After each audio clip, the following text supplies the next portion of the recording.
This is 5 on your side at 6. Focused on you. A month after a St. Louis police officer drove into a South City bar and later arrested the bar owner, video is shedding light on what happened in the moments following the crash. Thanks for joining us. I'm Mike Bush. And I'm Ann Allred. That video was released just 3 hours ago on social media by the bar owner's attorney, who spoke with 5 on Your Side's Holden Kurwicki. He joins us live from police headquarters downtown. Well, and Mike, one of the owners of Bar PM was arrested at the scene that night and charged with a felony, which was later reduced to misdemeanor charges. However, his attorney told me this video that was released today, you're about to see it in just a minute. He believes it proves that his client should have never been placed in handcuffs in the first place. Exactly 1 month ago, attorney Javad Kazelli says his clients' lives were turned upside down. James Pence was in bed in his home above his business when a car smashed into his house. According to Kazelli, this cell phone video shows what happened in the moments following the crash at Bar PM. He immediately comes outside, and instead of being treated like a victim, an officer starts threatening him. 22 seconds into the video, officers ask one of the bar owners for ID. When he refuses, the man is placed in handcuffs. You cannot card me. Don't yell at me. He can yell at you. It's called grieving. No, you're not. Yes, you can. You're not going to cause me. Arrest him. I'm not causing any disturbance. You're raising your voice at me? Because you just drove into the car. Let him arrest you, dude. Everybody has the right to ask an officer what they're doing. An officer only has the right to demand an ID if a person's driving a car or if the officer has probable cause to think that the person committed a crime. What crime is he suspected of committing? He's creating disturbance, obviously. Disturbance, he's talking. Well, what about the two officers? Yell at me. Officers don't get to arrest you for yelling at them. In fact, there are Supreme Court cases that say that you can actually curse at an officer. As the video continues, the person recording asks the officer for his badge number. What's your badge number? Keep interfering, you'll be handcuffed. Interfering is a physical act. It's a physical act. Handcuffs too, It's They're supposed to protect and to serve. This officer immediately goes to range level 10. That's why Kazelli believes charges against the bar owner should be dismissed. My client did nothing wrong. He shouldn't have been in handcuffs. The officer was escalating. None of this would have happened if it wasn't for that. We reached out to the St. Louis City Prosecutor's Office, who told us they are still pursuing misdemeanor charges against the owner of Bar PM. Both sides are scheduled to be back in court next Friday. Reporting live in St. Louis, Holden Kurwicki, 5 on Your Side. Firefighters have recovered the body of a man trapped inside his burning home in North St. Louis. Firefighters had been searching for Chandler Hill at the home on Athlone since Monday. That search ended about 90 minutes ago. This week's extreme cold caused the house to freeze, making it nearly impossible to search for Hill. He was 18 years old and had autism. Hill's grandmother was able to escape the burning house. The cause of the fire is under investigation. One of the firefighters helping with the recovery was taken to the hospital after a tool fell and hit him on the head. Now to a developing story in North St. Louis County where police are surrounding a vacant house on Cameron Road. That's in a neighborhood off Chambers Road between Riverview and Glasgow Village. A man was shot and critically hurt.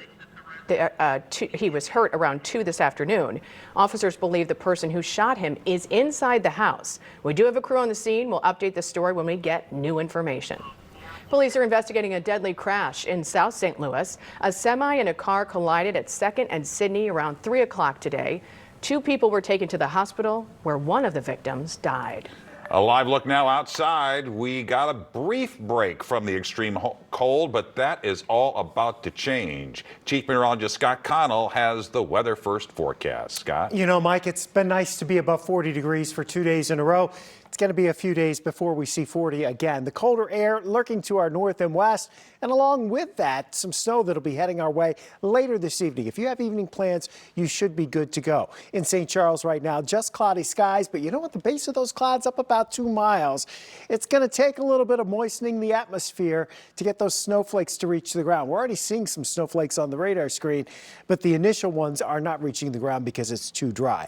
North central, northwest Missouri, back up into Iowa, that's just reaching the ground. That blasts through here during the evening hours, but it doesn't bring a whole lot of snow to St. Louis. A dusting, maybe over our northern counties an inch. It will deliver, though, much colder air. Temperatures right now still above freezing, but not for much longer. We should drop below freezing around 8 or 9 tonight as that light snow pushes in. We'll see in a few minutes with the windy weekend details. Abortion rights groups are proposing a new amendment to the Missouri state constitution. The coalition is working to collect thousands of signatures before it can be put on the ballot. 5 on your side's Diamond Palmer is here with more on their campaign. Diamond.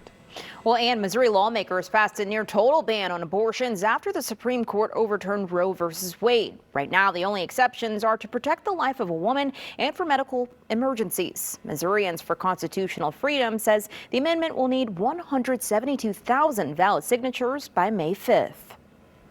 We're confident that we'll be able to collect the signatures to qualify for the ballot and then win once we're on the ballot. The ACLU of Missouri, Abortion Action Missouri, and Planned Parenthood announced Thursday they are forming a coalition called Missourians for Constitutional Freedom. They want to pass an amendment that would restore legal access to some abortion procedures. It would also allow lawmakers to restrict abortion after, quote, fetal viability. The state's top Republicans signaled weeks ago a strategy like this might work. If the Dems or the pro-choice, folks that are writing the question, if they get greedy, they're probably going to lose. If they try to be a little more nuanced, a little more middle of the road as far as what that question would say, then I think Missouri would have a chance to win that fight at the ballot.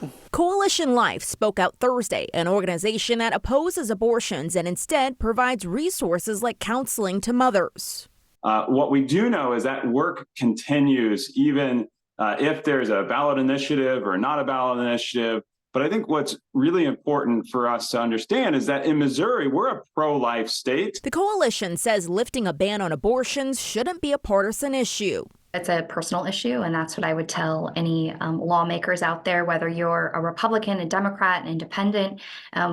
We can all join together and agree that Missourians deserve the right to make their own health care decisions without government meddling in their business. If the Missourians for Constitutional Freedom is successful, Governor Mike Parson will have the final say on if the amendment will be placed on the August primary ballot or the November general election ballot. Today, hundreds of students walked out of Francis Howell High School. This protest followed a decision to remove and then reinstate Black history and literature courses. Our Justina Cornell was at Francis Howell North today. Justina. And Mike and Ann, so 4 of those students tell me they are not backing off and they won't be silenced. Now they want change and representation.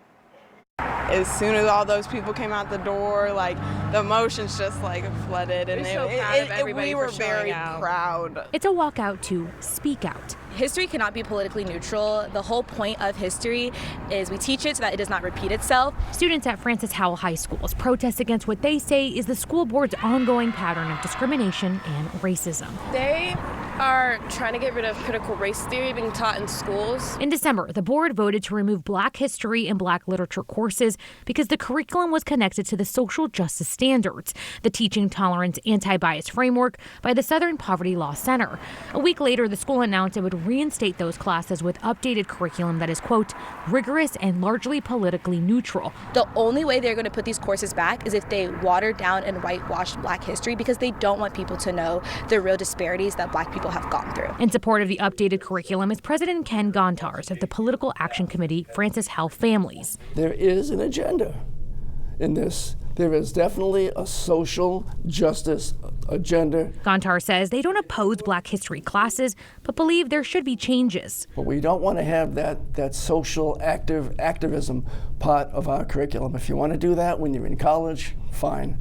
But in our high schools, we want to focus in on science, technology, engineering, math, reading, and writing. Can you keep it at education and not indoctrination? Both sides say they aren't giving up to get their voices heard. Actions speak louder than words, and we heard them very loud and clear. And we know that most of our board does not stand with our students, and honestly, that's a little scary for not only us, but for the future of all of Francis Howell. Now, coming up at 6:30, there will be a school board meeting on the agenda. It says they will provide an update on the timeline and process of these revised courses. Those updated courses are expected to return next school year based on the board's approval. Coming up, could this building hold the key to finding the cure for Alzheimer's? The new state-of-the-art research center now open right here in St. Louis. Was forced to find a new place to live after their apartments were damaged by flooding. The reason many of them are giving thanks. This 5 on Your Side newscast is sponsored by